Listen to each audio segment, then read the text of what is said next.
रामाय रामभद्राय रामचंद्राय वेदसे रघुनाथाय नाथाय सीताय पतिये नमः।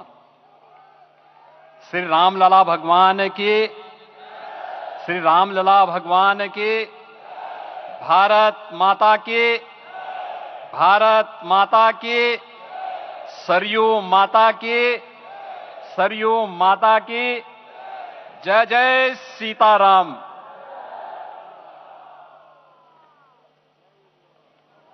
रामोत्सव के आज के इस कार्यक्रम के मुख्य अतिथि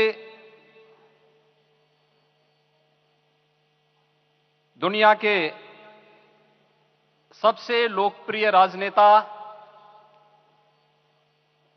भारत के माननीय प्रधानमंत्री आदरणीय श्री नरेंद्र मोदी जी, राष्ट्रीय स्वयंसेवक संघ के माननीय सरसंघ चालक श्रद्धेय डॉक्टर मोहन भागवत जी, प्रदेश की माननीय राज्यपाल श्रीमती आनंदीबेन पटेल जी, श्री राम जन्मभूमि तीर्थ क्षेत्र न्यास के अध्यक्ष पूज्य महंत नृत्य गोपाल दास जी, श्री राम जन्मभूमि तीर्थ क्षेत्र न्यास के कोषाध्यक्ष पूज्य स्वामी गोविंद देव गिरि जी, महासचिव सम्मान्य श्री चंपत राय जी, देश के कोने कोने से यहां पर पधारे पूज्य संतजन, अपने अपने क्षेत्र के नेतृत्व देने वाले सभी उपस्थित महानुभाव, रामोत्सव के इस पावन पर्व के अवसर पर आदरणीय प्रधानमंत्री जी का मैं आप सबकी ओर से हृदय से स्वागत करता हूं, अभिनंदन करता हूं। इस अवसर पर पधारे राष्ट्रीय स्वयंसेवक संघ के सरसंघ चालक आदरणीय डॉक्टर मोहन भागवत जी का, अन्य समागत अतिथियों और महानुभावों का मैं हृदय से स्वागत करता हूं, अभिनंदन करता हूं। प्रभु रामलला के भव्य दिव्य और नव्य धाम में विराजने की आप सभी को कोटि कोटि बधाई। 500 वर्षों के लंबे अंतराल के उपरांत आज के इस चिर प्रतीक्षित मौके पर अंतर मन में भावनाएं कुछ ऐसी हैं कि उन्हें व्यक्त करने के लिए शब्द नहीं मिल रहे हैं। मन भावुक है, भाव विभोर है, भाव विह्वल है। निश्चित रूप से आप सब भी ऐसा महसूस कर रहे होंगे। आज इस ऐतिहासिक और अत्यंत पावन अवसर पर भारत का हर नगर, हर ग्राम अयोध्या धाम है। हर मार्ग श्री राम जन्मभूमि की ओर आ रहा है। हर मन में राम नाम है, हर आंख हर्ष और संतोष के आंसू से भीगा है।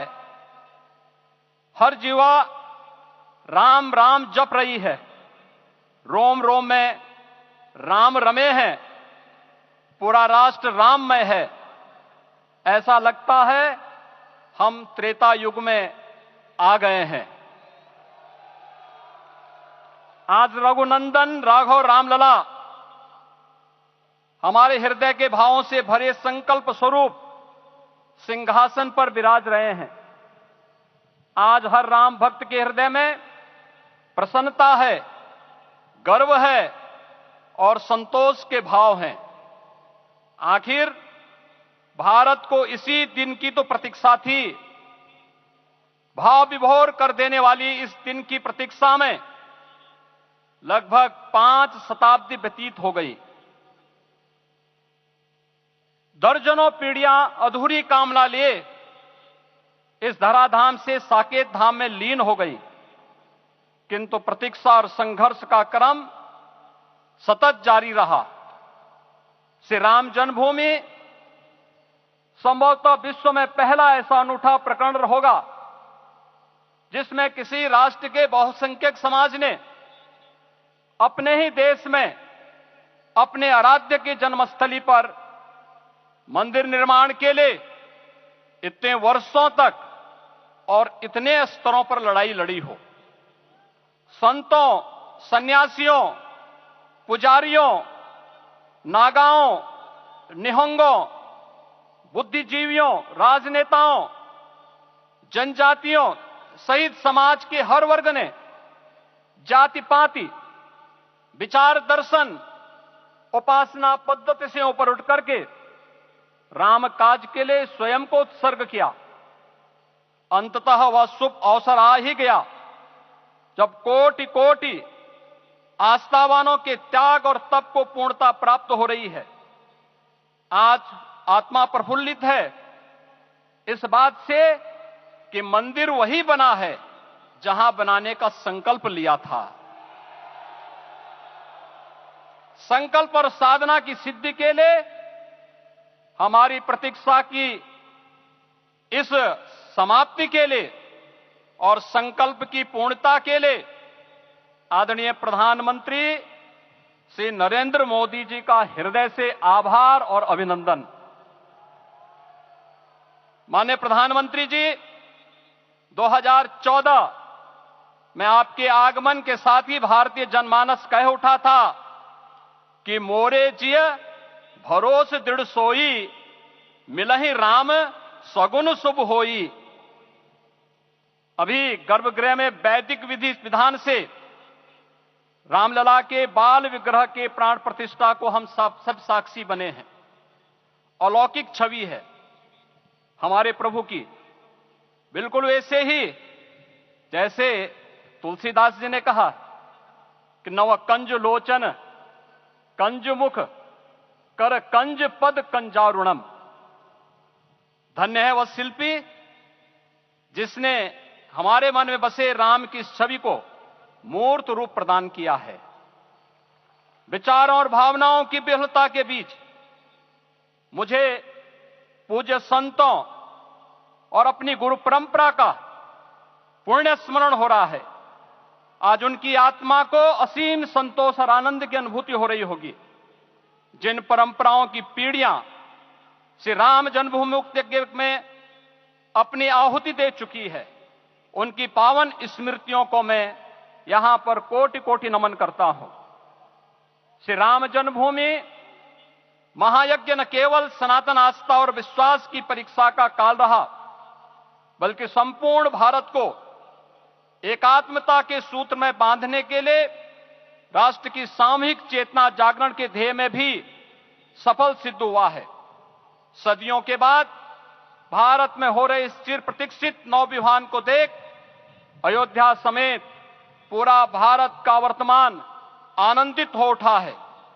भाग्यवान है हमारी पीढ़ी जो इस राम काज के साक्षी बन रहे हैं, और उससे भी बड़भागी हैं वो जिन्होंने सर्वस्व इस राम काज के लिए समर्पित किया है और करते चले जा रहे हैं। जिस अयोध्या को अवनी की अमरावती और धरती का वैकुंठ कहा गया, वह सदियों तक अभिषिप्त थी, उपेक्षित रही, सुनियोजित तिरस्कार झेलती रही। अपनी ही भूमि पर सनातन आस्था पद्दलित होती रही, चोटिल होती रही, किंतु राम का जीवन हमें संयम की शिक्षा देता है और भारतीय समाज ने संयम बनाए रखा। लेकिन हर एक दिन के साथ ही हमारा संकल्प और भी दृढ़ होता गया, और आज देखिए पूरी दुनिया अयोध्या के वैभव को निभा रही है। हर कोई अयोध्या आने को आतुर है। आज अयोध्या में त्रेतायुगीन वैभव उतर आया है। दिख रहा है यह धर्मनगरी विश्व की सांस्कृतिक राजधानी के रूप में प्रतिष्ठित हो रही है। पूरा विश्व दिव्य और भव्य अयोध्या का साक्षात्कार कर रहा है। आज जिस सुनियोजित एवं तीव्र गति से अयोध्यापुरी का विकास हो रहा है वह प्रधानमंत्री जी के दृढ़ संकल्प, इच्छा शक्ति और दूरदर्शिता के बिना संभव नहीं था। कुछ वर्ष पहले कल्पना से परे था कि अयोध्या में एयरपोर्ट होगा, यहां के नगर के भीतर 4 लेन की सड़कें होंगी, सरयू जी में क्रूज चलेंगे, अयोध्या की खोई गरिमा वापस आएगी। लेकिन मित्रों, डबल इंजन की सरकार के प्रयास से आज आप सबके सहयोग से यह सब साकार हुआ है। सांस्कृतिक अयोध्या, आयुष्मान अयोध्या, स्वच्छ अयोध्या, सक्षम अयोध्या, सुरम्य अयोध्या, सुगम्य अयोध्या, दिव्य अयोध्या और भव्य अयोध्या के रूप में पुनरुद्धार के लिए हजारों करोड़ रुपए वर्तमान में यहां पर भौतिक विकास के लिए लग रहे हैं। राम जी की पेड़ी, नया घाट, गुप्तार घाट, ब्रह्मकुंड, भरत कुंड, सूरज कुंड, विभिन्न कुंडों के कायाकल्प, संरक्षण, संचालन, रखरखाव के कार्य हो रहे हैं। रामायण परंपरा की कल्चरल मैपिंग कराई जा रही है। राम वनगमन पथ पर रामायण वीथिका का निर्माण हो रहा है। नई अयोध्या में पुरातन संस्कृति और सभ्यता को संरक्षण तो हो ही रहा है, भविष्य की जरूरतों को देखते हुए आधुनिक पैमाने के अनुसार सभी नगरीय सुविधाएं भी विकसित हो रही हैं। इस मोक्षदायिनी नगरी को आदरणीय प्रधानमंत्री जी की प्रेरणा से अब सोलर सिटी के रूप में भी विकसित किया जा रहा है। पूरी अयोध्या में विश्व के सनातन आस्थावानों, संतों, पर्यटकों, शोधार्थियों, जिज्ञासुओं के प्रमुख केंद्र के रूप में इसे बनाने की ओर से अग्रसर किया जा रहा है। यह एक नगर या तीर्थ भर का विकास नहीं है, यह उस विश्वास की विजय है जिसे सत्यमेव जयते के रूप में भारत के राज चिन्ह में अंगीकार किया गया है। यह लोक आस्था और जन विश्वास का विजय है, भारत के गौरव की पुनर्प्रतिष्ठा है। अयोध्या का दिव्य दीपोत्सव नए भारत की सांस्कृतिक पहचान बन रहा है और श्री रामलला की प्राण प्रतिष्ठा का समारोह भारत की सांस्कृतिक अंतरात्मा को समरस की एक अभिव्यक्ति सिद्ध कर रहा है। श्री राम जन्मभूमि मंदिर की स्थापना भारत के सांस्कृतिक पुनर्जागरण का आध्यात्मिक अनुष्ठान है। यह राष्ट्र मंदिर है। निसंदेह श्री रामलला विग्रह की प्राण प्रतिष्ठा राष्ट्रीय गौरव का एक ऐतिहासिक अवसर है। निश्चिंत रहिए, प्रभु राम की कृपा से अब कोई अयोध्या की परिक्रमा में बाधा नहीं बन पाएगा। अयोध्या की गलियों में अब गोलियों की गड़गड़ाहट नहीं होगी, कर्फ्यू नहीं लगेगा। अपितु यहां दीपोत्सव, रामोत्सव और यहां की गलियों में श्री राम नाम संकीर्तन से यहां की गलियां गुंजायमान होंगी, क्योंकि अवधपुरी का मैं रामलला का विराजना राम राज्य की स्थापना की उद्घोषणा भी है। राम राज्य बैठे त्रिलोका, हर्षित भये गए सब